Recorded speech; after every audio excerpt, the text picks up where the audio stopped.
is advised. Hey everyone, welcome back to Board Games Unlocked, and we are trudging on through the top 100. This segment is 40 through 31. And mine, I have two new games. And yeah, oh man, this one's gonna be an interesting one. Yeah. Okay. I have one new one, and all the rest of them have fallen. I have two that have climbed. They have all fallen. I have four that have climbed. So, we will see. All right. They're really good games. It's just, I have a lot of new blood up higher, so some had to fall. Yep. So, let's get started at number 40. So, my 40 is new to the list, and it is new. Yeah, it was new in 2018. So, this is a game that you will never, ever play. Ever. And I'm pretty sure you hate it just because of just what you've heard about it, and that is Feudum. You're right. Feudum is, oh man. I had a guy comment on the discussion for it, or it was the top 10. He's like, over-bloated piece of garbage. And I'm like, it's not garbage, but yeah, it is very like unnecessarily over-bloated with stuff. But so Feudum, if you don't know, is you are a lord in a land trying to run a feudum and work with all these guilds that to get the most points by the end of the game.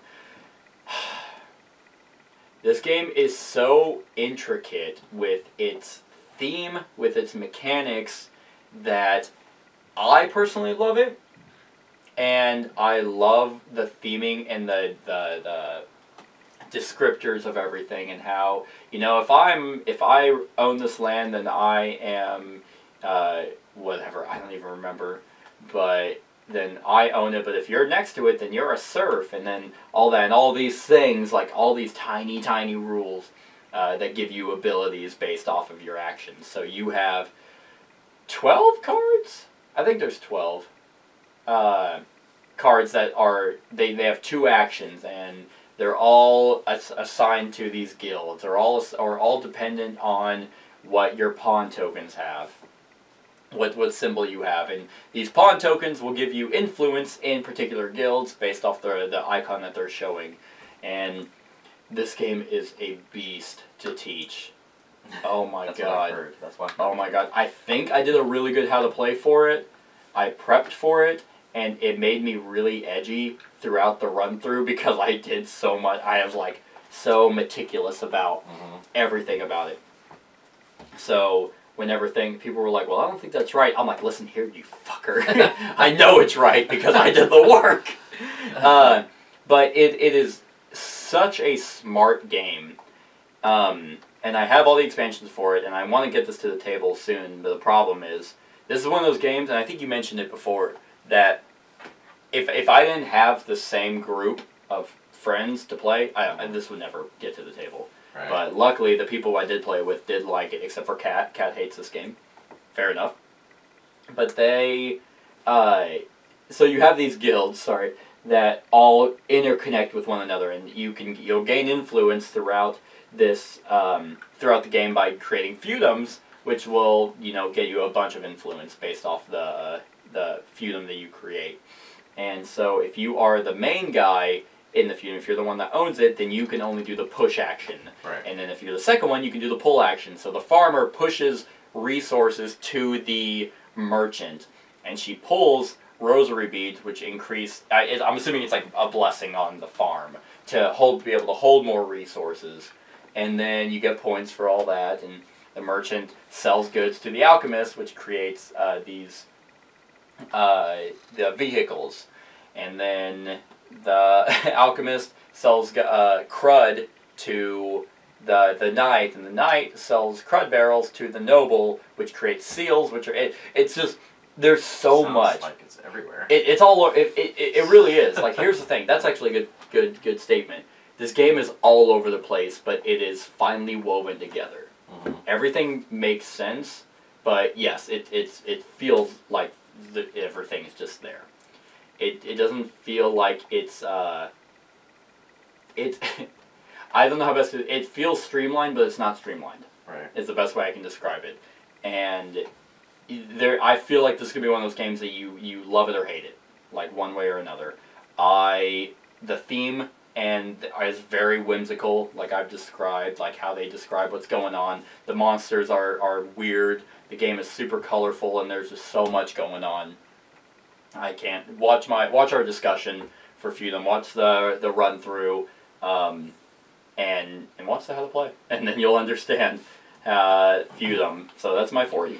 All right, my number 40 it fell from 28. Okay. And I think I don't have there's 2 expansions out for it now that I need to get because I think that'll make it jump right back up.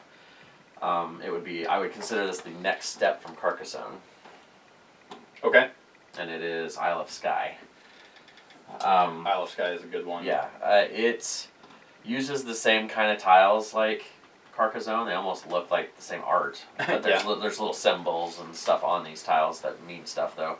But you have your own little player shield, and you are going to there's going to be tiles that you're going to have out in front of you, and then you are going to be behind your shield putting money, how much you would spend for stuff, and then also you have to put an axe, because one of them gets rid of, kicked out, so you have to kind of know what other people are going for. You can kind of be an ass about that and stuff too.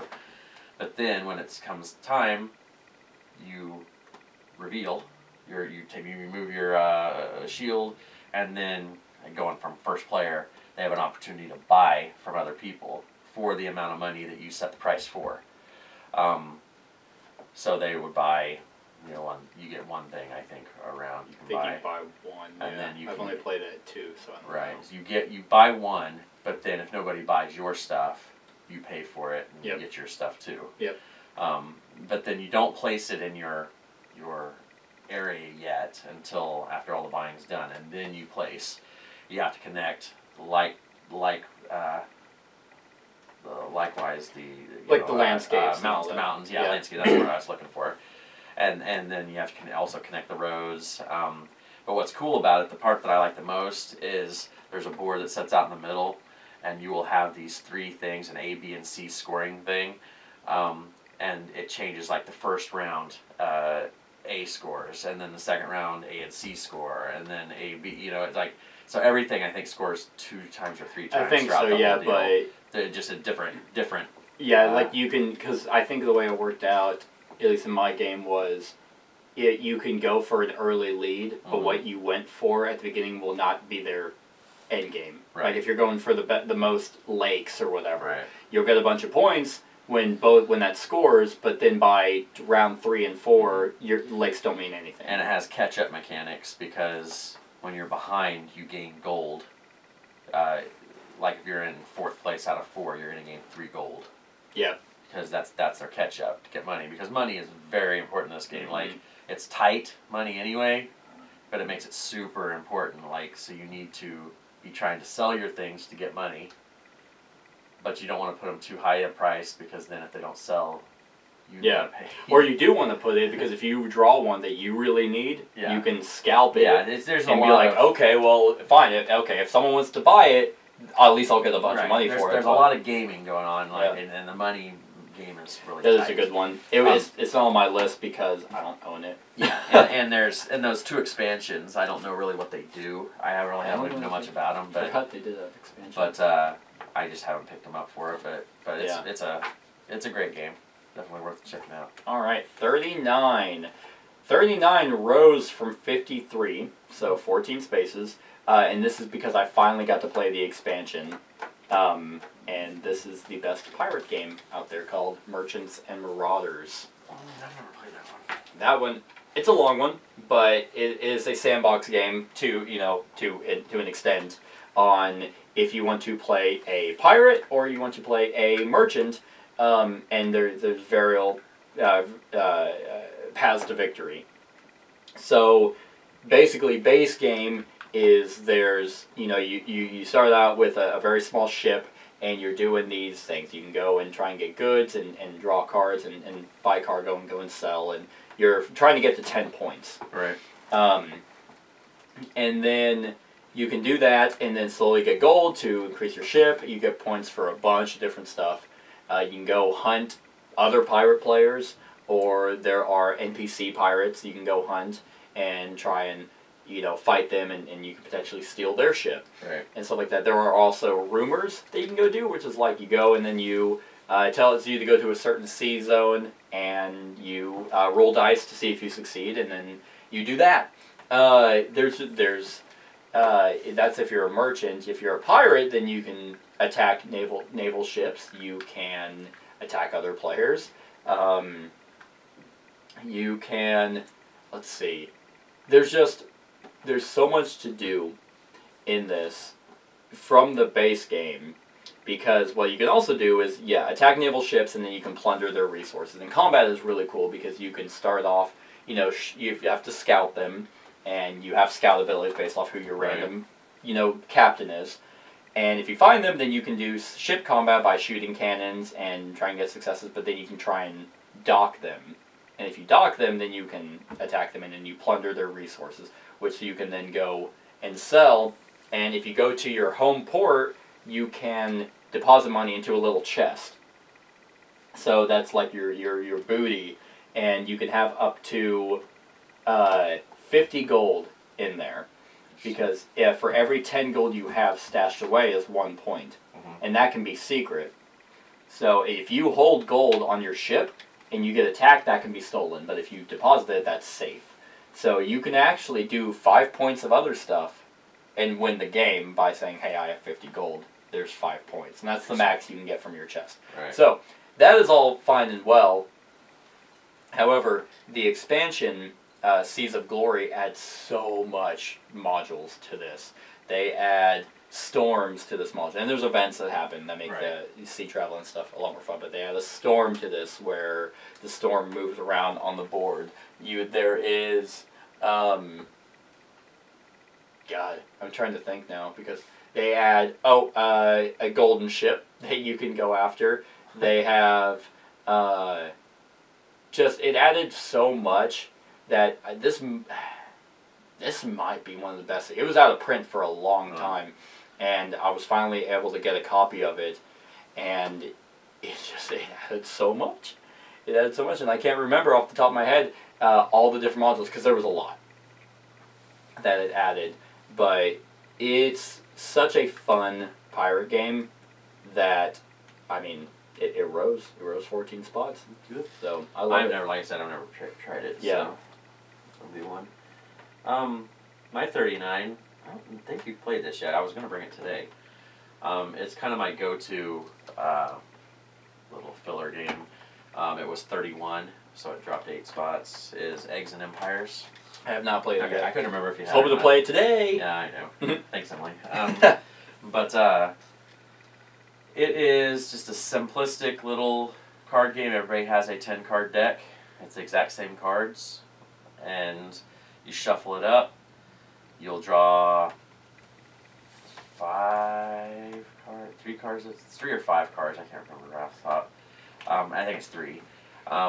And then, depending on player count, there will be a certain number of eggs. They're like dragon eggs that'll be out in the middle. And some of them are positive, some of them are negative. So, obviously, you want the positive ones. So, everybody will pick one of those 3 cards out of their hand. They'll play it face down. Everybody reveals. And then it fires from high number to low number. So, the 10 is the hero. He has no ability. He's just a high number. Yeah. The 9 is the...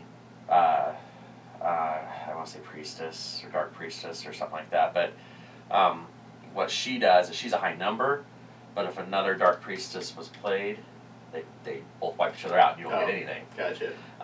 And blacksmith is 8, which is good, but if somebody plays a 3, the 3 will always beat the 8.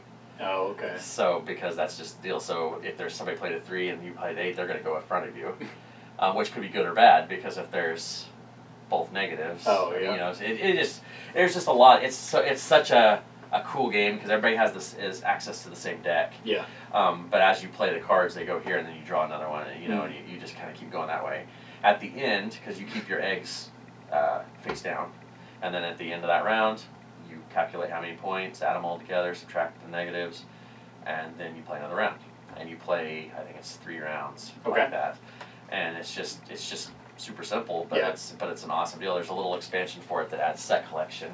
Okay. They're negative, there's these 1 negative eggs you find, but they're worth negative points until you get 4 of them. If you get 4 of them, then they become positive. Gotcha. You know, so it's kind of like a pressure luck kind of thing. Yeah, this was one game you've kept talking about that I really want to try because it sounds right in my alley because I like Love Letter and I like Raptor. Yeah. And they both have that card play, over time you get more and more information. Yeah, it is a lot like Raptor in that where everybody has kind of the same deck kind of, but yeah, it's a super one. Awesome. Sure. 38 rose from 70. So 32 spaces. Expansion? No, I was playing it more, and as I was thinking about it, I'm like,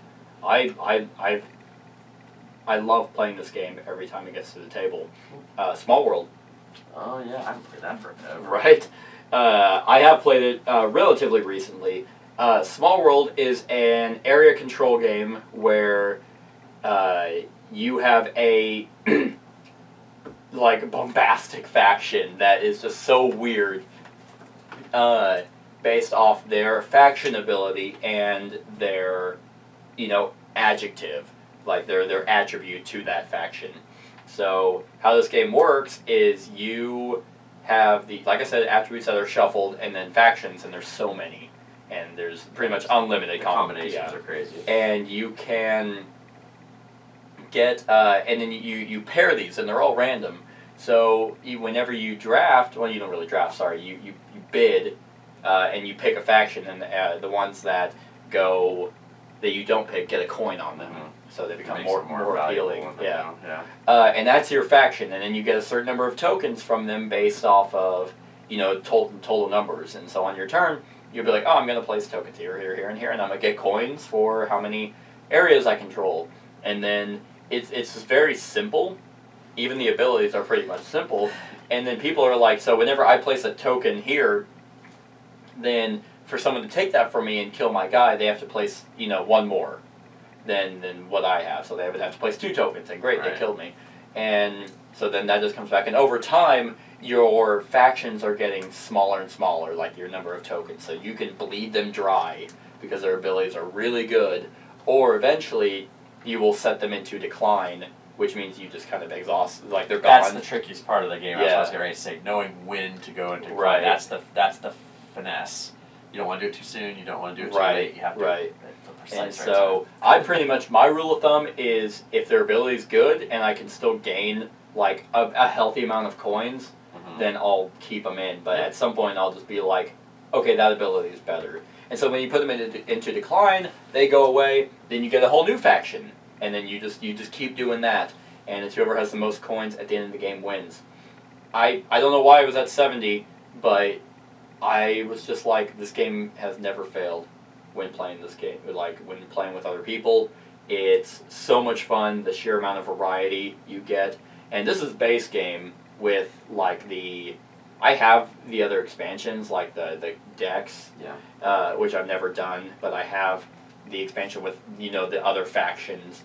I had the underground one. I didn't really care for that. There's the river one. Yeah, there's I haven't tried that. Literally just base game, Small World is just, it's a world of slaughter after all. I love it. Days of Wonder did not fail on that game. So that's my number. It's been out for 10 years, that game. Really? Yeah, 2009. Damn. So 38, Small World. Alright, my number 38 is a wonderful co-op game that I never thought I would like as much as I do. It's new to the list. USAopoly, probably. Is it Thanos Rising? Yeah, Thanos Rising. Never in a million years would I have expected this game to be, in my top 40. But there's just, it's a wonderful married. The theme works perfect for this game. I mean, I'm sure you could probably put another theme on if you had enough stuff, but this theme works for this one. It has the big Thanos you put in the middle, and you roll the Thanos die, and he'll move whatever direction, and then and do his whatever ability thing you roll. You also are recruiting people that give you more dice, give you more abilities. You beat him if you beat all the henchmen that are out in that deck. He beats you if he kills 10 of the heroes out there, because they're constantly taking damage every turn. Yep. The cool thing I like about it also is that there's a big gauntlet out here, and they has those little plastic gems that once one of those pop, fills up, then he gets that special superpower and stuff as you fill out the gauntlet, and it gets pretty rough.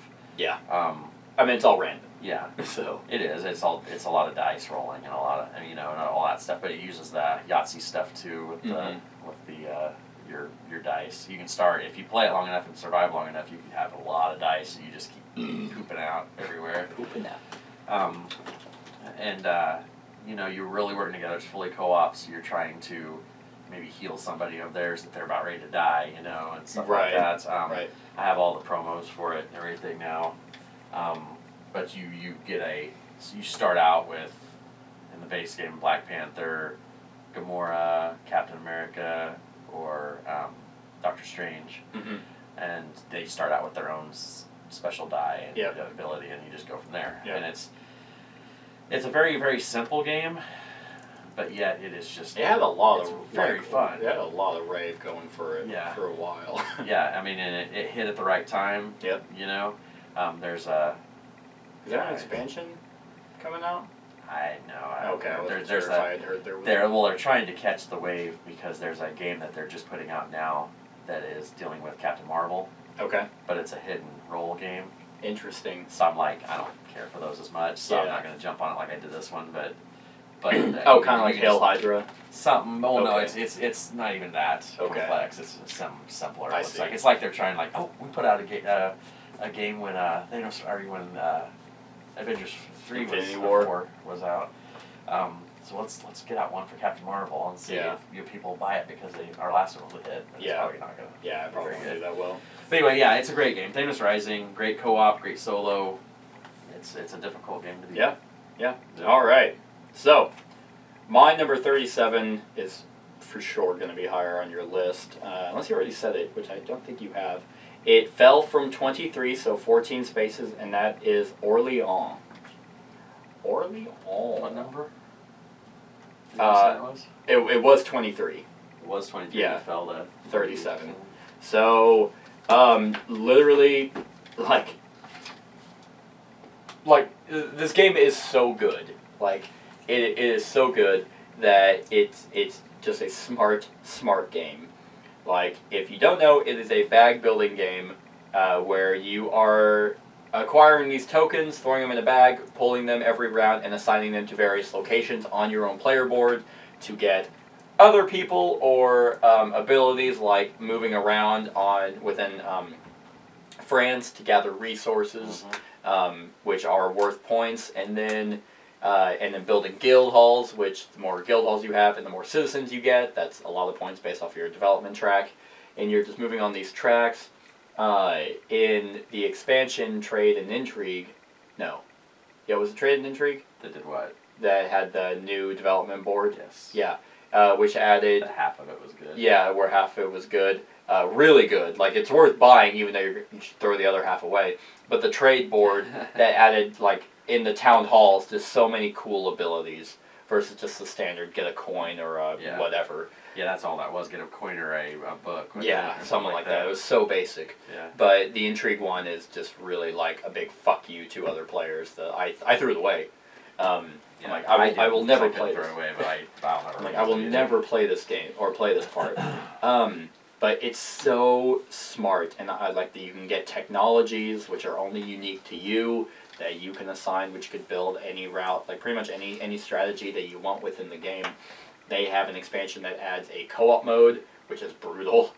It's really hard. It's just solid.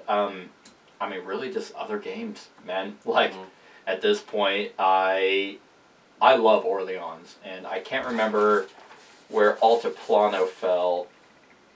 I don't think it,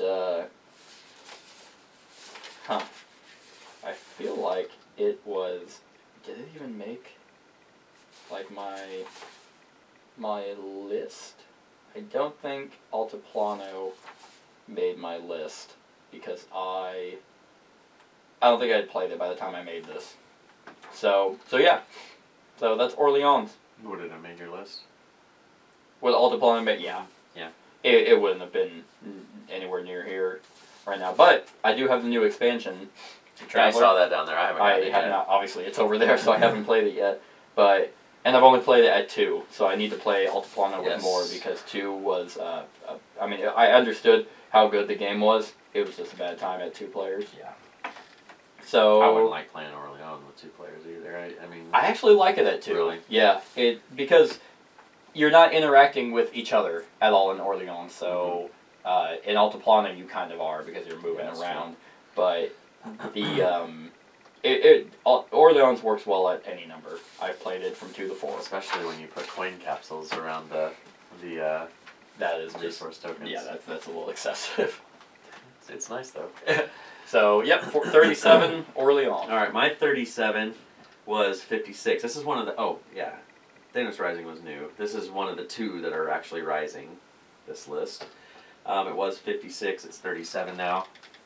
It's A Touch of Evil, Dark Gothic, the deck building game. Oh, the deck building. Yeah. Yes. Man, I do not like that game. No, this is the deck building version of it. Okay.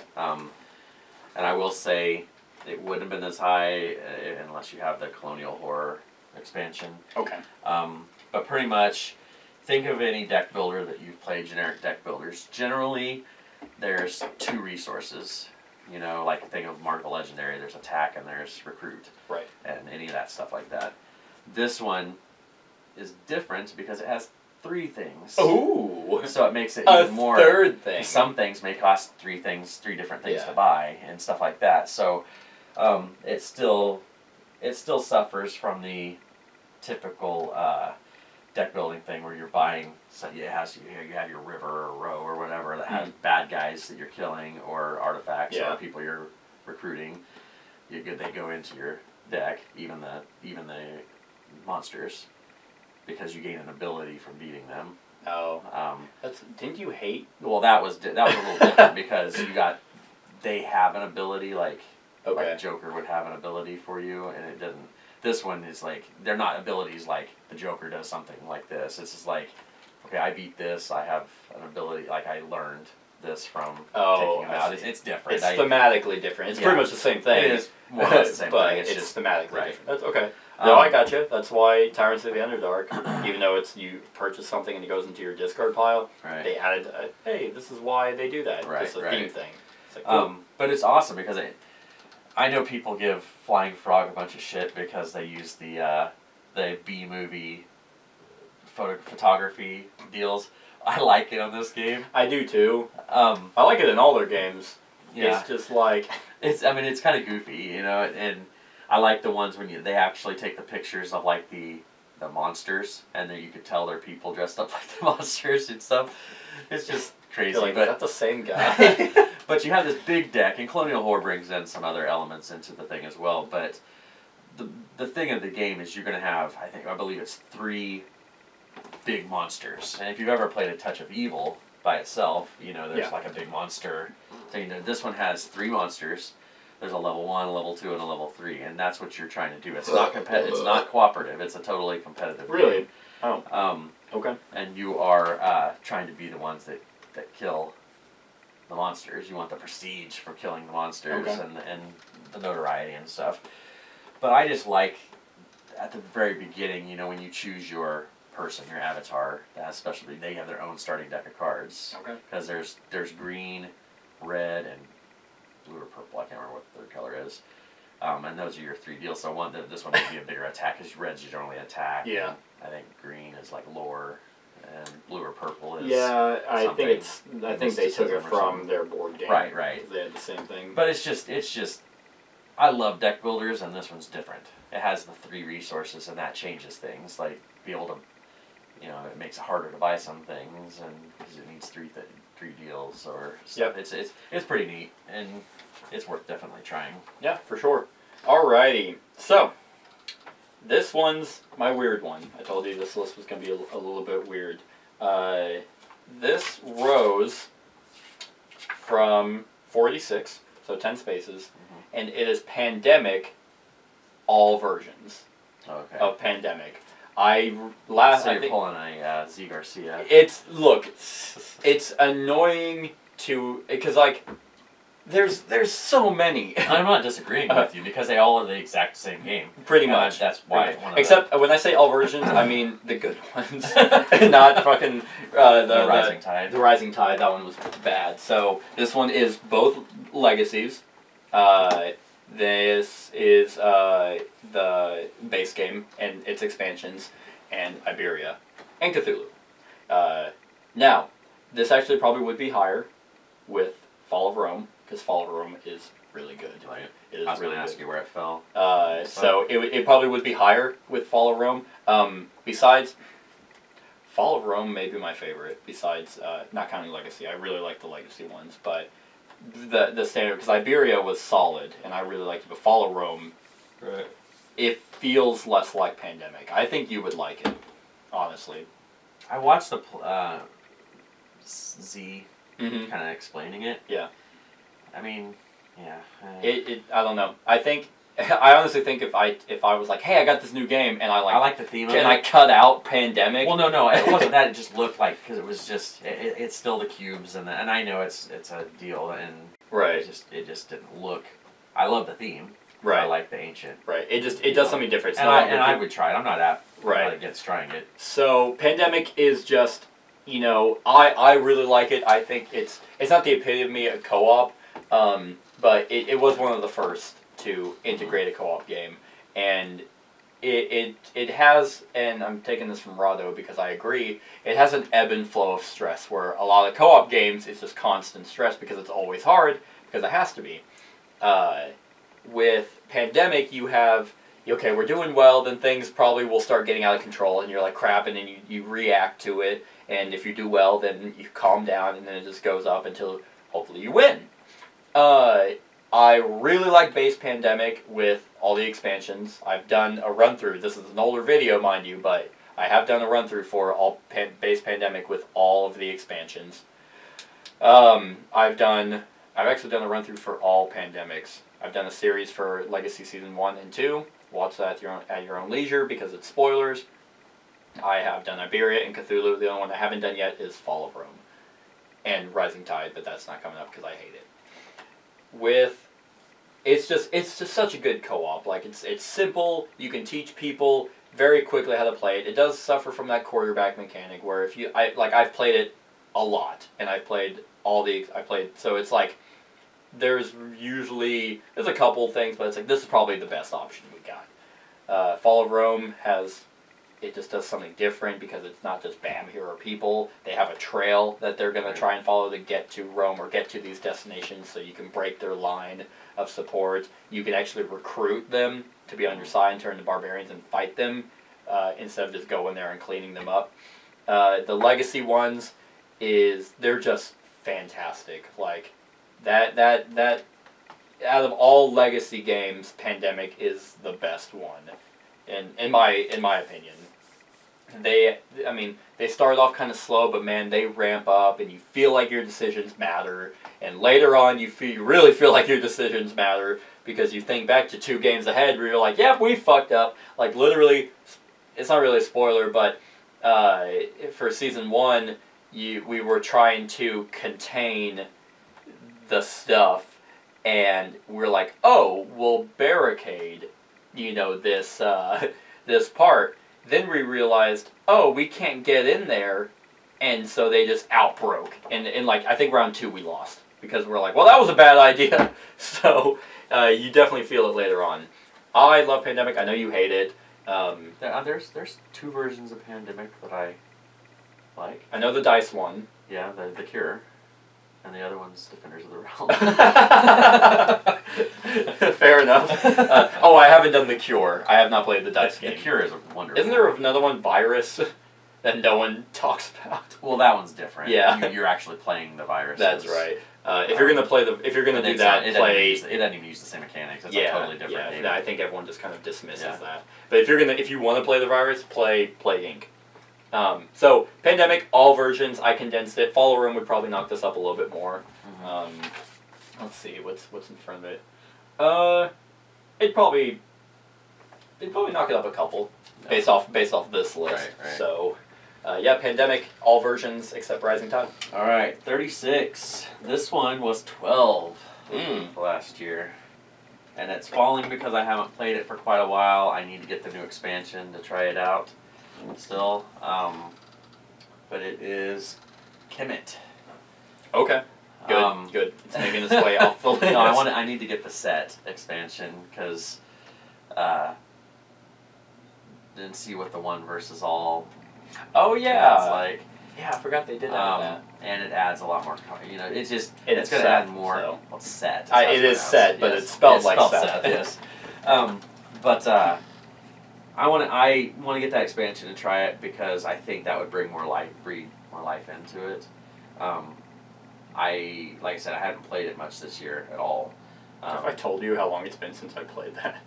It's been like 4 years since I played it. I love the stress of this game because I hate turtling.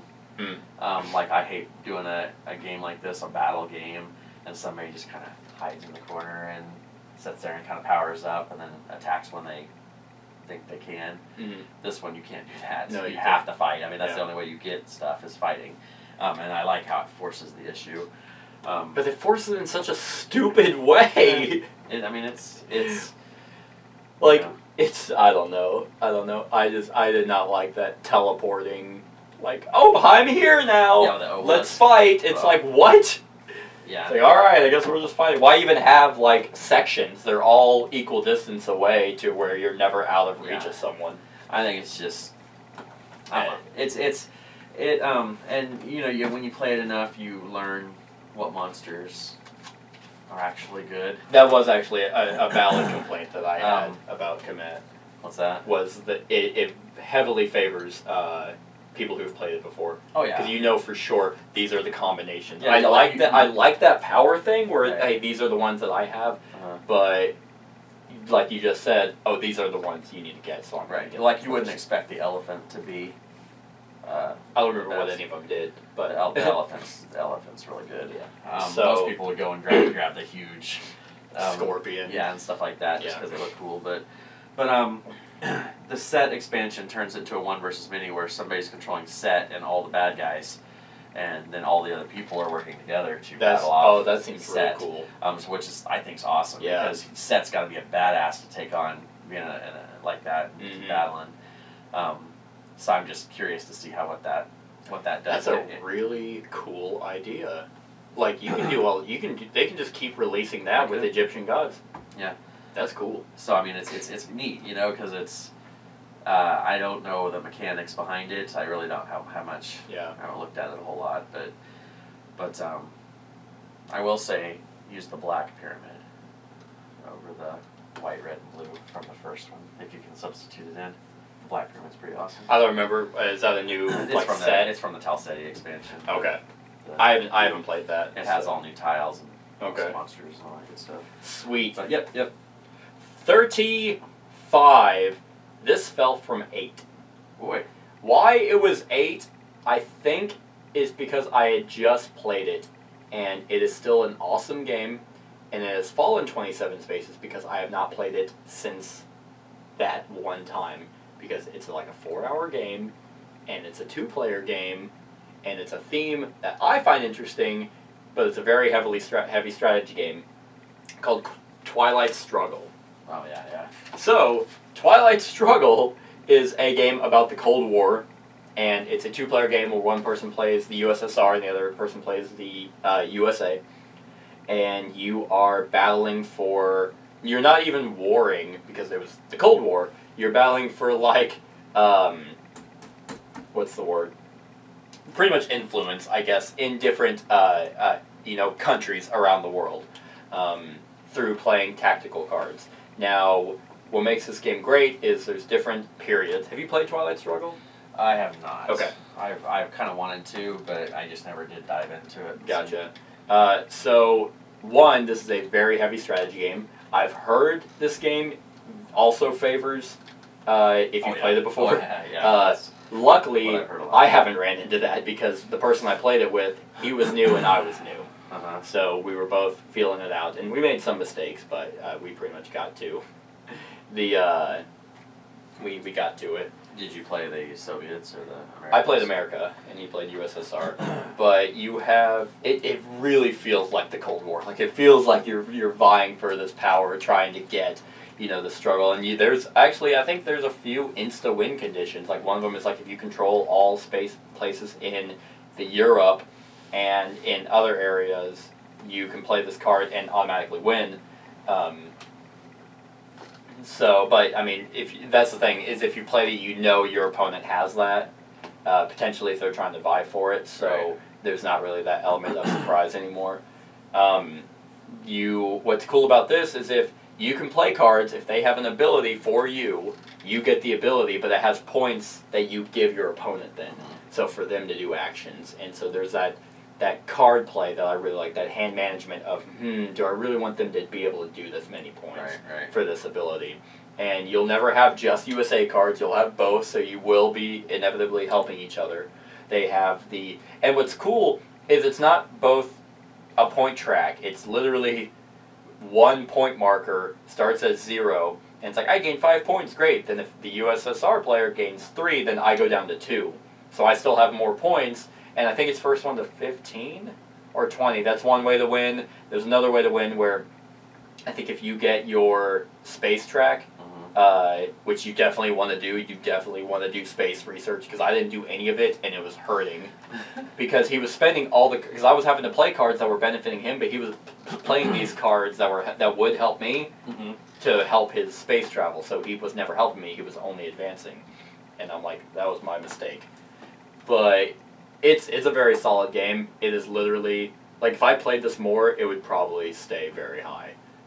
But I haven't played it since then. So I've been tempted to try the app, because there's an app for it. It costs like $6 or $7 though. Yeah. But this is one of those, I was surprised that it was #1 on BGG forever. Right? Because it was #1 for a long time. For a long time. Pandemic Legacy, no, Gloomhaven's now #1.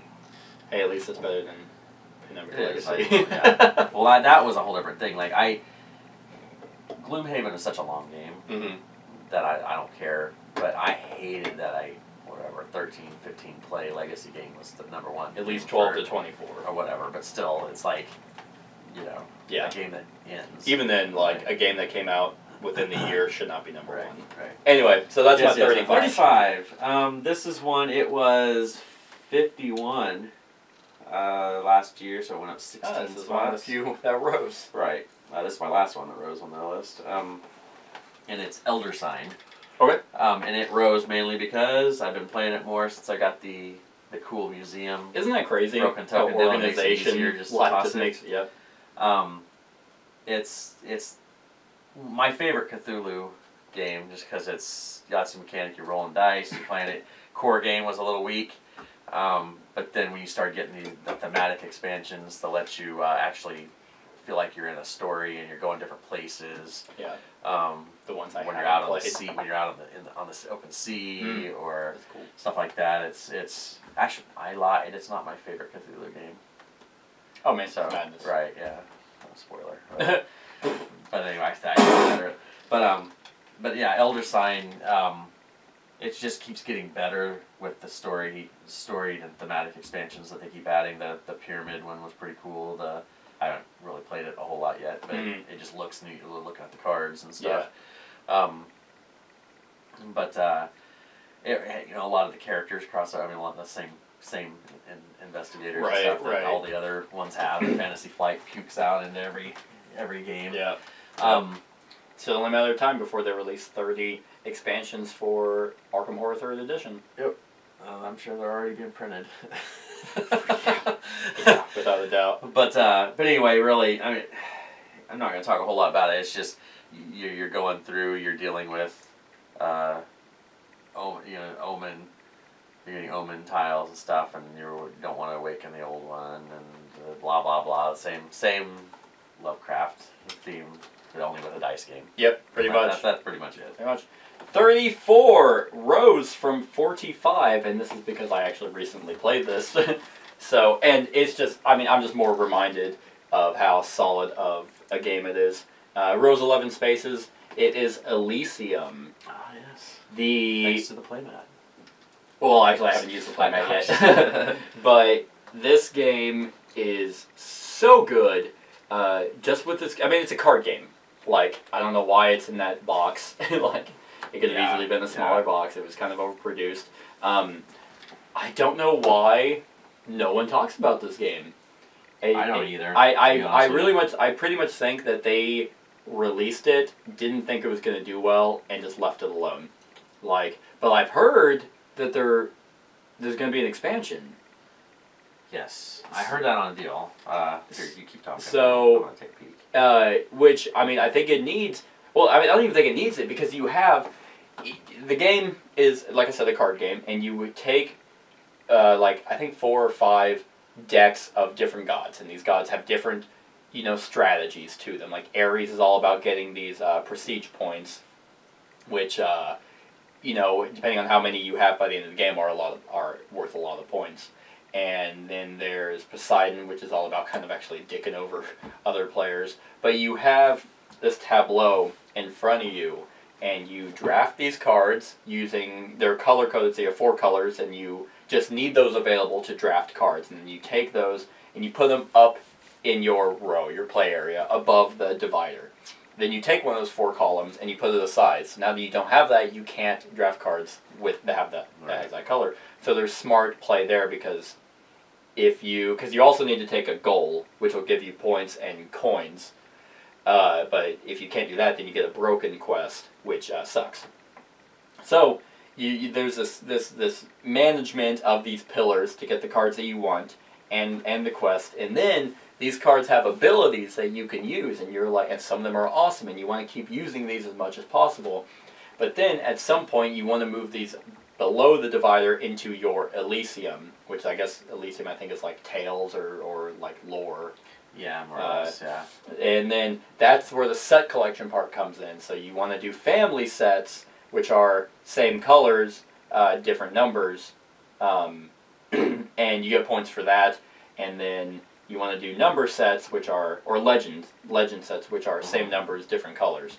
And you get a bunch of points for that. But once it's moved down, you don't get the ability anymore. So there's a management of these cards that you want to get to give you the best strategy and best abilities, but then when do you move them over? There's that give and take. It's so smart. It's such a good game. And what I love that they did at the end of this rulebook, if there's like 7 different options that they give. They're like, hey, whatever kind of game you want, use these gods. If you want a high-scoring game, use these. If you want a cutthroat one, use these. It's fantastic. Or just randomly assign it and just see what kind of combos you can make. So there was one planned, and it was going to be adding. It was going to be adding 8 new gods. Where you get to choose 5 out of 16 instead of 5 out of 8. And then it got canceled. Oh, cool. But then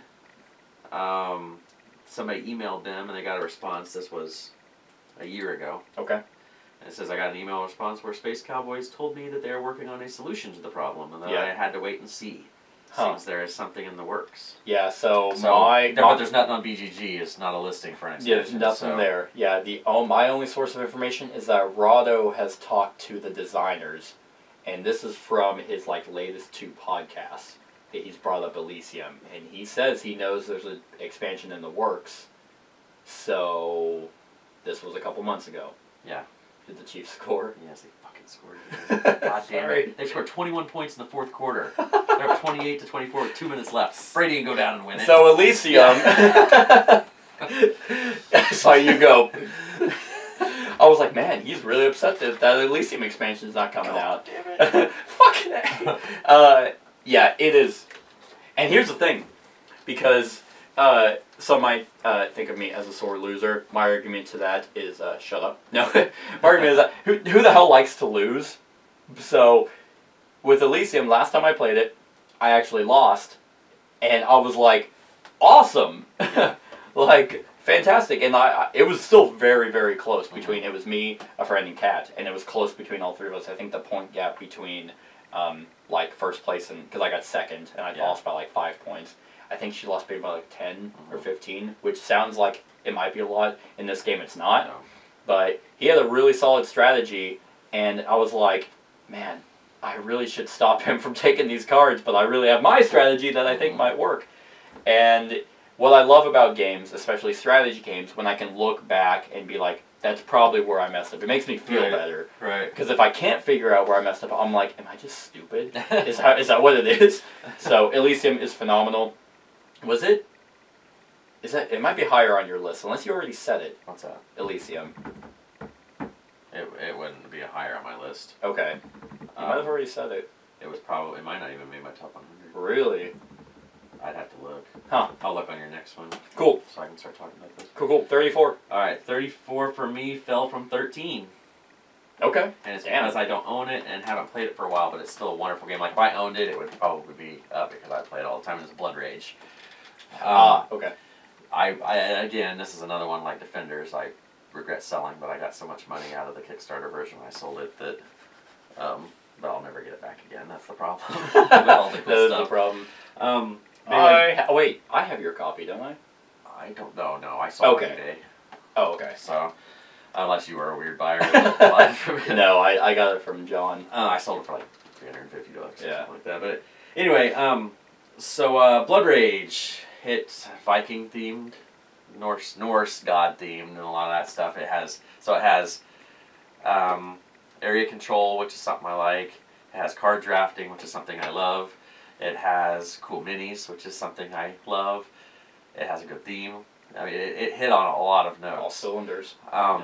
The one thing that could have made this game better was if each, which is something I think they fixed in Rising Sun. I haven't played it, but where if each of the clans would have had their own ability. I agree.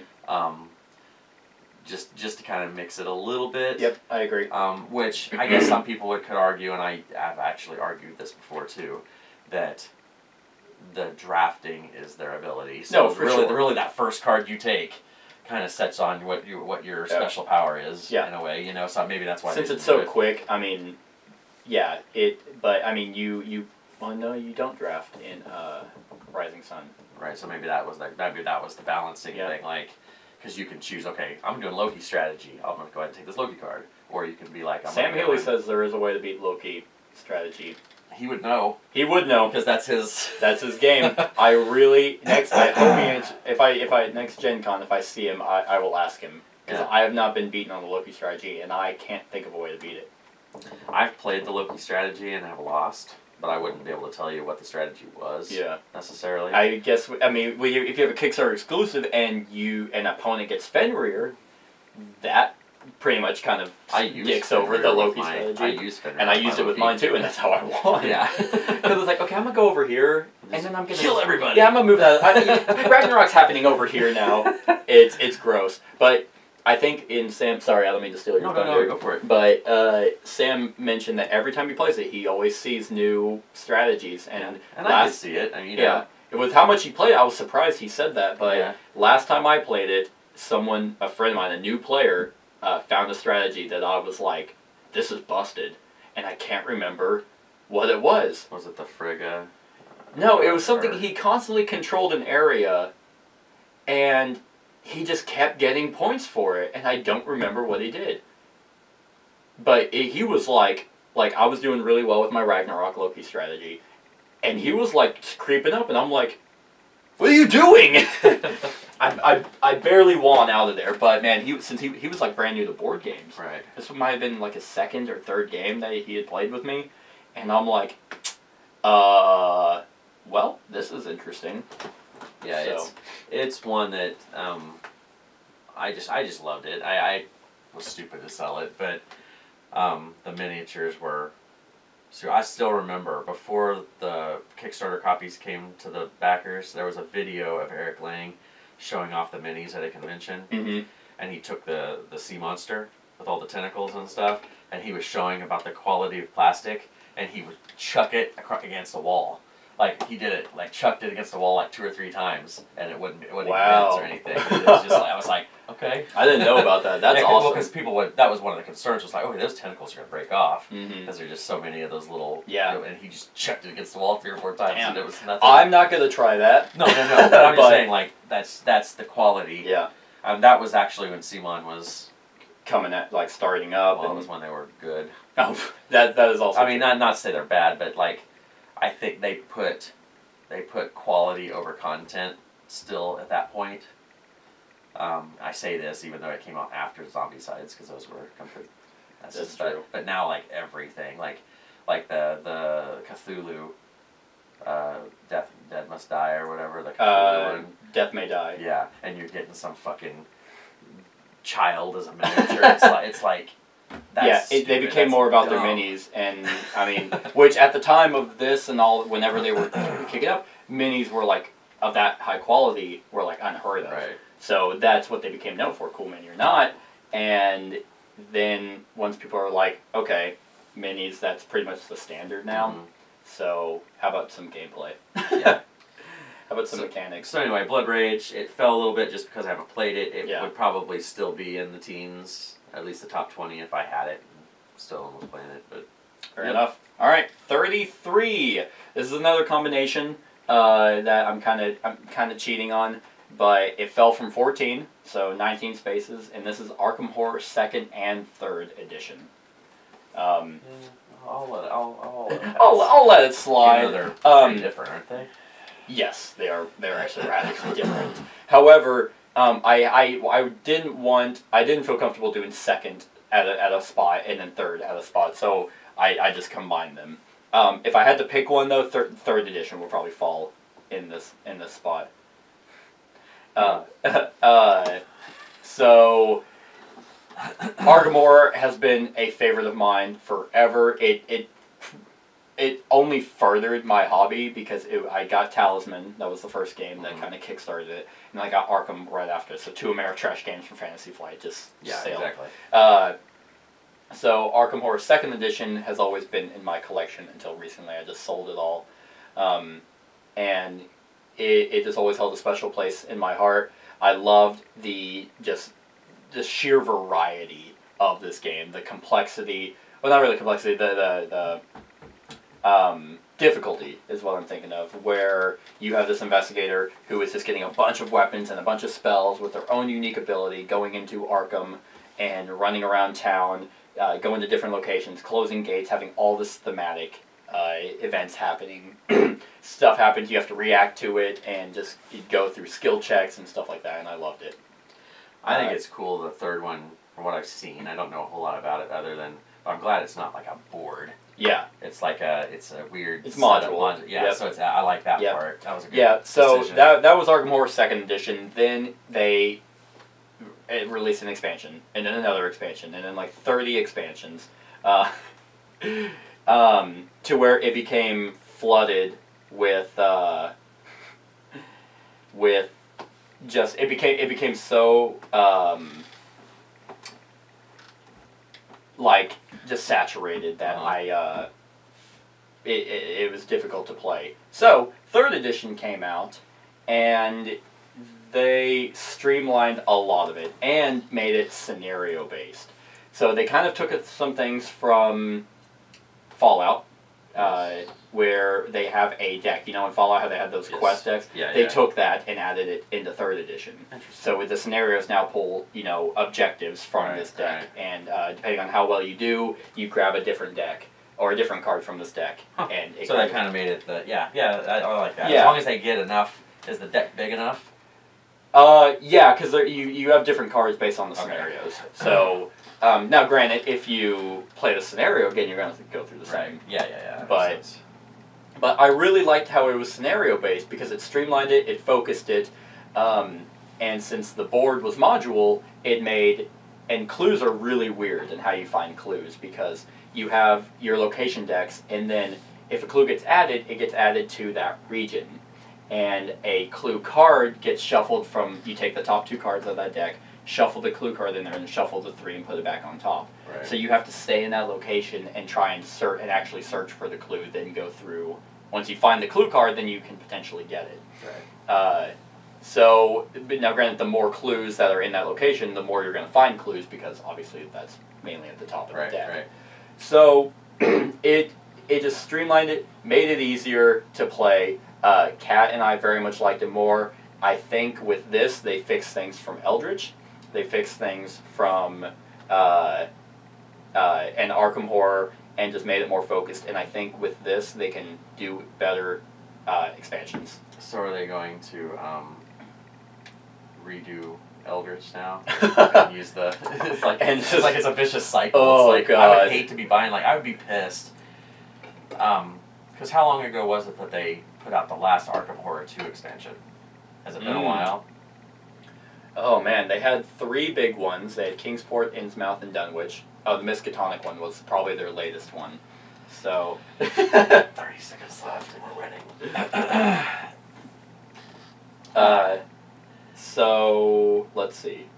I was just curious because I would be pissed because you had everything for it. I did have everything. But I would have been like, it seems like stuff was coming out till not that awfully long ago, and then they have a 3rd edition already pop out, and it's like, oh, that would make me mad. Miskatonic University expansion. Let's see if I can find when that came out, because I think that was the latest one. Yeah, I have no idea. That came out in 2011. Oh, really? So it's been 6 years, 7 or 8 years. Yeah. Oh, see, for some reason, maybe I just get it. I keep seeing the Arkham Horror, and maybe I'm thinking of the card game when I see the card game expansions. Oh yeah, no, they've just pumped out. Yeah. I was just thinking I'd be mad, getting all this 2nd edition stuff, and then they come out with a 3rd. But yeah, that makes sense. Yeah, it looks cool. I've the Secret Cabal guys that I listened to, they were talking about and everything, and they said there was a card in the 2nd edition that would put you like in this endless void or endless something, and it was like a horrible card. Yeah, and so like instead of okay, yeah, that's another thing in 3rd edition. Instead of Mythos cards, you have, or instead of, there's no Otherworld cards like there is in a 2nd edition in Eldritch Horror. There are Disruptor, Rift cards. So once a certain number of Doom hits an area, it becomes unstable. Gotcha. And so now when you have events there, you have unstable events, which once Doom is reduced, which you can treat, then it becomes less unstable. And if more unstable rifts, it's just awful. Gotcha. So you don't go into other worlds and to portals to close them. You try and close rifts and meet the scenario objective, which you don't know how to do that till halfway through the game, maybe. So I think they have a perfect opportunity to make 3rd edition awesome, and it's Fantasy Flight, so you know there's going to be a I would play, I mean, that's one that I would play because I played 2nd edition, I played it once, and it was the longest, most drawn-out, miserable experience, and it wasn't because of the theme, it was just such a bear. It's definitely a slog. I mean, and that was a long time ago. I'm talking that's been at least 6 or 7 years ago that I played it. Yeah. But that one looks like it's more modern. Yeah. It's like definitely the modern for take sure. of it. Kat liked it better than 2nd edition, and she likes it better than Eldritch Horror. I don't like it better than Eldritch Horror. Spoilers. But I think with more expansions, I will. Right. So that's my 33. It's your go. All right. My 33. This was in my top 10. Okay, damn. It was number 9. Okay. And it fell down because I haven't played it yet. I'm waiting for the expansion to come out. You haven't played it yet? I haven't played it lately. Oh. That's what I meant to say. I haven't played it lately. It was number 9. I hadn't played it then. I haven't played the expansion except for play testing. Okay. So it just fell just because there's other stuff. I think I know what it is. Pushed up. It's unfair. Yep. I love Unfair. I love everything about Unfair. It just kind of, something had to fall. Stuff had to fall. When you see my top 20, there's a lot of new stuff in my top 20. 30, yeah. You know, and it's so stuff had to fall. When the expansion comes out and I play it, and then I want to see what because there's a solo mode being worked on. Oh, interesting. So I want to see what the solo mode looks like, because that'll probably really ramp it up, because I don't get to play it except for you know, with other people, and nobody, you know, people get too butthurt over it. My household. So really, that's it. I mean, you're building a theme park with cards. You pick 3 themes, 2 themes, 3 themes, 3 themes, and mix up the deck. There's a 2. Is it 2 or 3 themes? Yeah, you really play tested it. Oh, I can't remember. Well, because we play tested a bunch of different things. I think it's 2. Because they had us testing variants and stuff too. So you pick themes, you shuffle them together. That becomes the deck. You lay stuff out, and that's what you'll be buying. Roller coaster parts, roller coaster setups, food places. You know, just a bunch of different stuff. And you can also hire workers that could go, and you're screwing people over. Yeah. But it's not. But you don't have to. You don't have to. Yeah, there's a nice variant that you can play and not hose people over. I'm good with the regular version. Yeah. But because when you hose somebody over, it's one turn, and I know that can be stuff, but you could hose them right back. Yeah. A little bit later, depending on what cards and stuff you get. Unfortunately for me, the hose cards they're random, so I could get like the really good ones. Right. Yeah, and you could. And that's why that variant that we tested was good, because it brings in the nice one. The nice one. It gets rid of those, so it's just you build a park. Yep. You know, and that's cool. Yeah. Too. It just becomes a money thing. You know, where you're trying to maximize your money. The new expansion that should be getting delivered here anytime is throwing in 4 new themes. And I think that's kind of what their plan is they're going to drop in 4 themes. It's kind of like the Smash Up model. Gotcha. They're going to drop in 4 deals. They're going to be dropping in 4. Who made Unfair? It was, Good Games Publishing, but it was Simon. It was Good Games. You're right. That's right. Okay. They also, the same company is the one that they did, Good Games Publishing, I think, helped with the Marvel one. Potion Explosion? Yeah. Okay. And stuff like that too. But anyway, so it's pretty much just that, you know, and it has the events that you can play, you know, that kind of set off different stuff. I think the first 3 are good ones, and then the bottom 3 are always negative on the deal. It's fun. It's like I've said in videos before that this game's popped up for. It's called Unfair for a reason. Yep. And that's, you know, go in expecting to get brutalized a little bit. Yeah, just a little bit. Yep. All right. My number 32 is new to the list, which is weird because I thought for sure it was on my top 100 last year, and I could not find it. Viticulture. Really? Right? Yeah. Right? I could have sworn it, because I had played it before we did the top 100. I just, maybe I didn't own it. I don't know. But Viticulture is probably, it is just so good. Stonemaier Games, and it is about, I was telling people it's about running a vineyard, and it kind of is, but it's more about winemaking. And what's awesome about this one, it's a very solid worker placement game, where it's broken up into seasons, where, you know, in the summer you can only do a certain number of actions, but your workers are, like, if you do all summer actions, you can't do any winter actions, because it goes summer and winter. And then they have a fall that's a different breakdown, but if you have the Tuscany Essential Edition, it actually adds worker placement spots for fall, right? I think so. Yes. I think that's fall as an actual section. Yes. Yeah, because it gives you the extra spots. Yeah, but in the base game, it's summer and winter. And in summer, you can do tours, and you can get, you know, summer visitors, and you can, you know, grow vines. And when you grow vines, that determines what kind of wine that you can make. And what's neat, it's a very small thing, and Nemesis does this too, is it's those Mancala marbles, and you put them on your little wine track on your board, and it just magnifies the number. And it's just a little small, you know, thing that's just like, okay, this is what I am, or this is what I can see. So over time, you can then take your wines and you can combine them and move them over into your barrels. And once you actually have those in your barrels, you fulfill customer orders, which gets you points. And I think this is another one where it's a hard victory condition. I can't remember on that one. I don't know if it's a hard win or if it's... it's been a while since I played it. Yeah, I did play this recently. But you get visitors that have special abilities. You have, what I like about this one is it includes the Grande Worker, where apparently it's not Viticulture Essential Edition anymore. It's just Viticulture because that's all they sell. Yeah, because the Essential Edition, because I have the newer version, when you buy them now they say Essential. Yeah. But they took a lot of the stuff out of Tuscany that worked. Oh, yeah. They put it into that, so it's kind of... They still sell the Tuscany Essential. I don't know. I mean, if they took all the good stuff out of it. I don't know. So I have the Tuscany Essential Edition, but it's such a solid, like very, very solid worker placement game. Very thematic.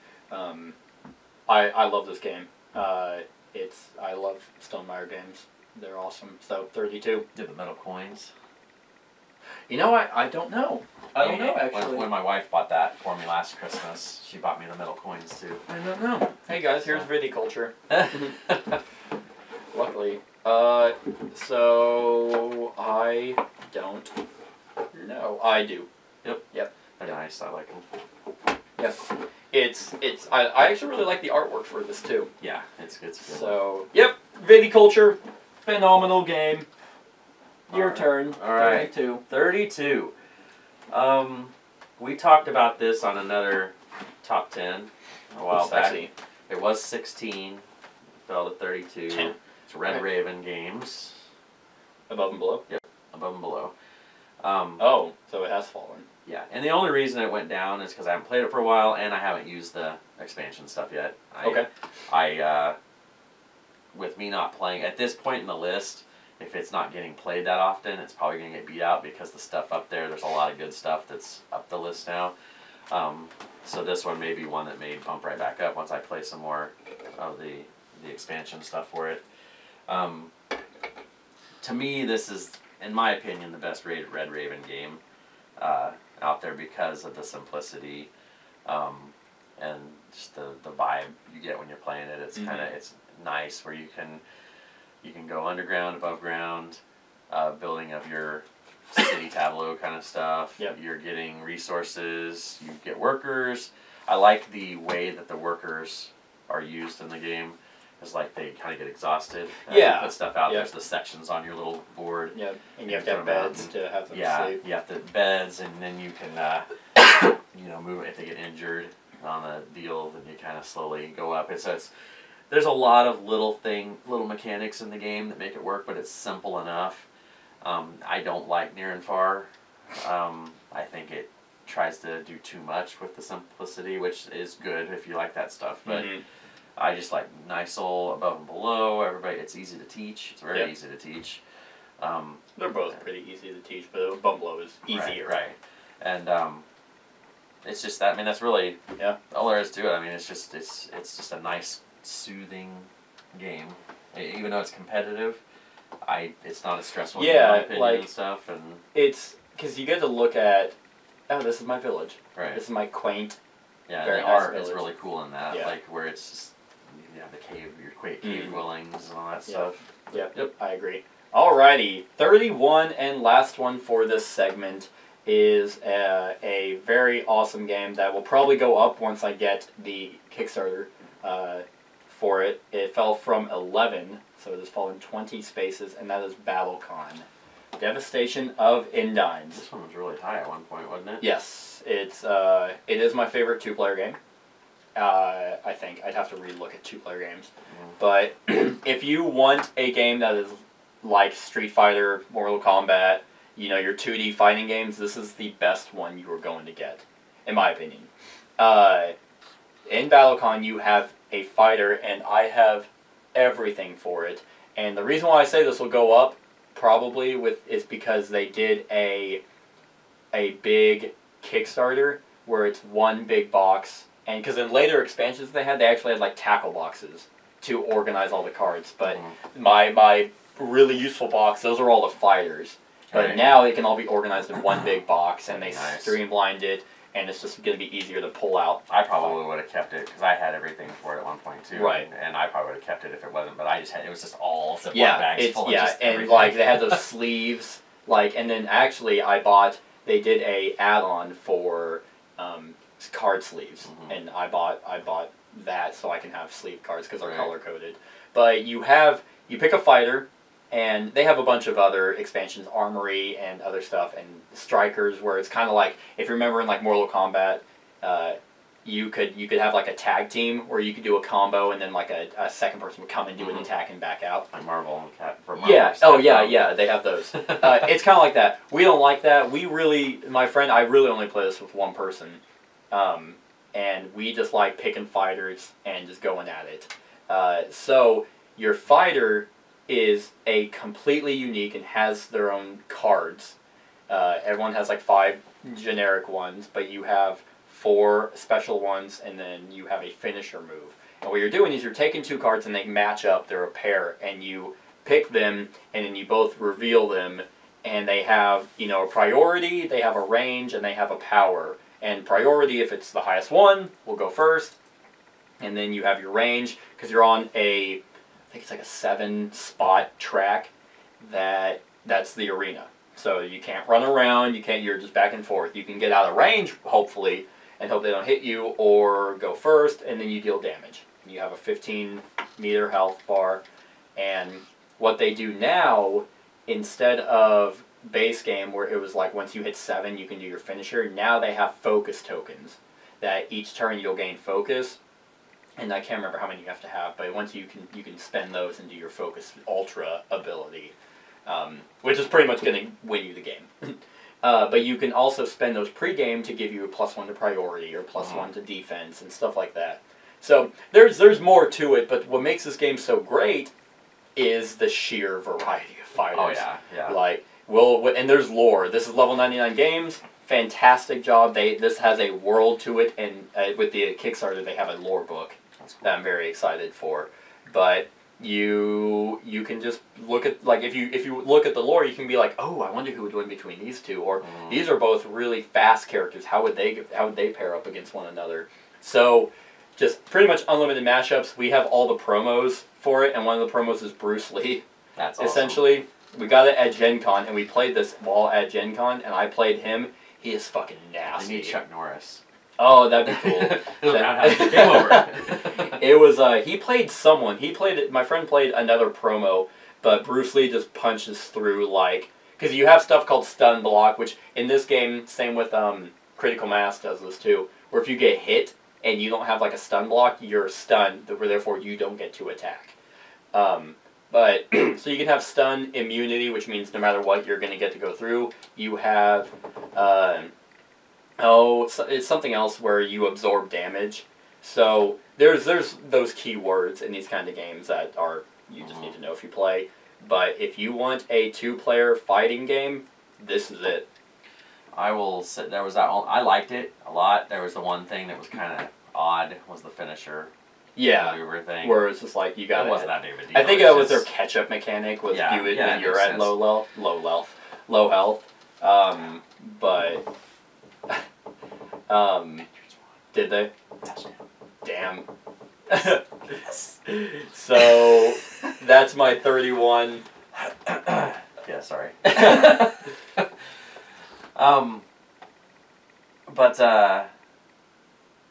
that'll do it. Yep. What's your 31? I'm 31. Oh, yes. It was 30 last year. Only wow, it went up 1. Only fell 1. Oh, it was 30 last year. Yeah. Yep. And you've played this game and you enjoyed it. We actually played it back-to-back times. Oh, okay. And it's Legendary Encounters Alien. Yep. All the because there's several Legendary Encounter games now. Buffy, Firefly, Big Trouble in Little China, Predator, all that stuff. This is the best one. Just mainly because I like the theme. The other one, they all play. Well, no, it's not. What? Marvel Legendary. Well, that's not Legendary Encounters. Oh, and Legendary Encounters is its own. Oh, gotcha. Yeah, okay, you're right. No, Marvel Legendary by far. But Legendary Encounters is with Alien. You can play the movies. we played the first 2 movies, I think, when we played. Yep. And it's just really cool. And then I haven't ever done this, but just knowing, because they integrate so well with each other and with the Marvel Legendary, because they all have the same symbology and everything, you can get really bizarre, and you can throw things into these encounters. You could have Wolverine and the Incredible Hulk taking on the aliens. You could have I totally lost his name, the guy from Big Trouble in Little China. I've never seen it. The one that Kurt Russell plays, the actor. He could be in there fighting Marvel. You know, like, you can mix them all together if you want to. Right. I never have. Yeah. The only one I kind of considered was because they had a Marvel, or they had a Alien and Predator deal where you could put those together.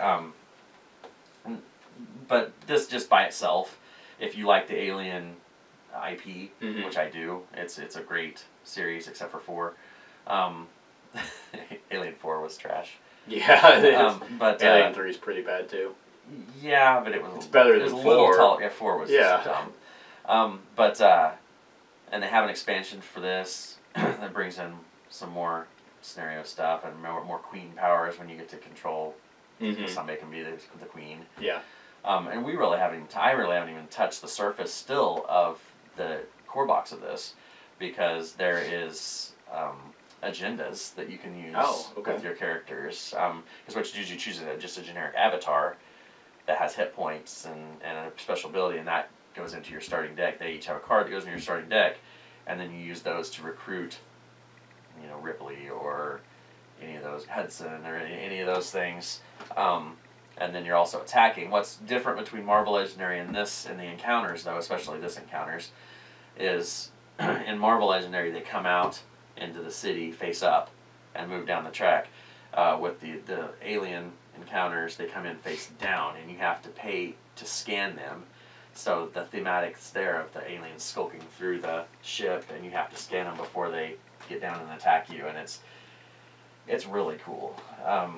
And it brings in the coordination keyword as well, so you can help somebody else on your turn and stuff like that. It's just a wonderful game. I very much liked it. So yeah, it's a good one. Yep. Alrighty, so that was it for this segment, everyone. I hope you're enjoying. 30 games left. Just 30 games left. They're getting better and better. It's going to be more and more surprises, I think, as we get to the top 10. But like I said, I hope you're enjoying. Like, comment, share, and subscribe, and have a wonderful whatever time of day it is for you. Hey everyone, thanks so much for watching this, and if you like this video, then click the subscribe button below to enjoy any video that I put out. And right next to that subscribe button is a little bell. Click that so you get notified of whenever I actually upload these videos. If you want to support the channel, you can definitely visit my Patreon page. The link is in the description below. Other than that, like, comment, share, and subscribe, and have a wonderful whatever time of day it is for you.